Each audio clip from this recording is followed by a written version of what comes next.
Alright, so today was the final week of my 3 week wave of dynamic effort lower.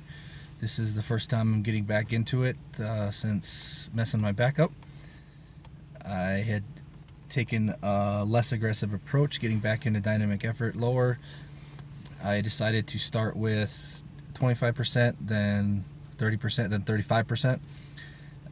I figured this was a good way to ease my way back into the full-blown percentages that I'm supposed to be using. Every week felt progressively better. Today was, I don't know, for whatever reason, my stamina, I felt pretty tired after about halfway through my sets. I felt pretty tired, especially on squats. But I was not feeling any of my usual back or disc pain. So that is starting to disappear. What I did notice is that my lower back has been getting tired pretty fast. I will attribute that to the fact that I didn't really train a whole lot of things lower back because I was scared to use my lower back, mainly just because of misinformation. Like I didn't really know what I could or couldn't do, so I just avoided stuff that involved my lower back. Pretty much since December, probably. It's been a while. So yeah, I think if I just started adding more and more movements that involve that, like I've added a lot of Zercher good mornings on the belt squat, a lot of Dimmel deadlifts on the belt squat. Just more and more I'm starting to add stuff that put my weight out over my toes and trusting the fact that as long as I stay tight and brace, everything's going to be fine.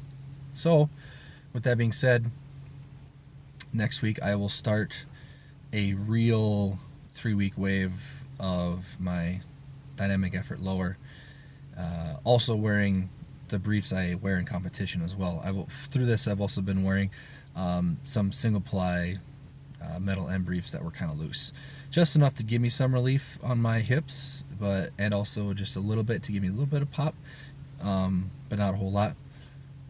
Next week I will start wearing my Predators, the briefs that I wear in competition actually, which are, a little tighter. It takes a little more weight to get down on the box,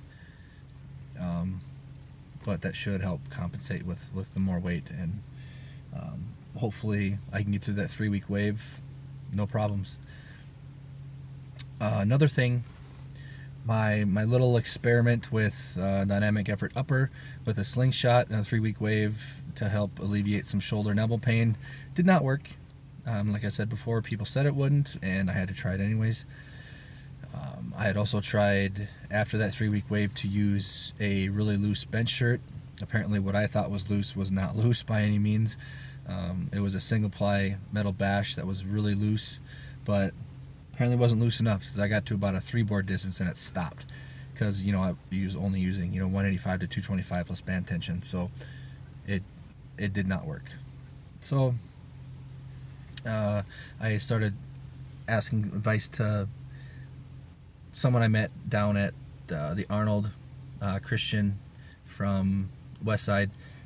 He's been very, very helpful, very willing to help. Anytime I have a question, dude answers me right away, and I really appreciate that.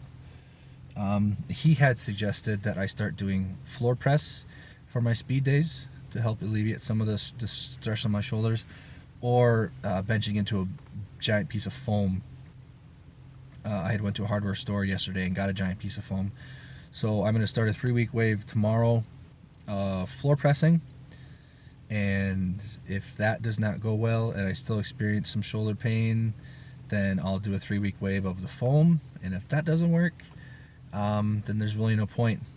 Like I've said previously, when I cut out that extra bench day, I only did one bench day and substituted like a full day dedicated just to back, my PRs on bench took off. So at some point I gotta quit beating my head against the wall trying to complete this 2 bench days a week, but I need to explore all options before I kind of rule it out. So there's my update.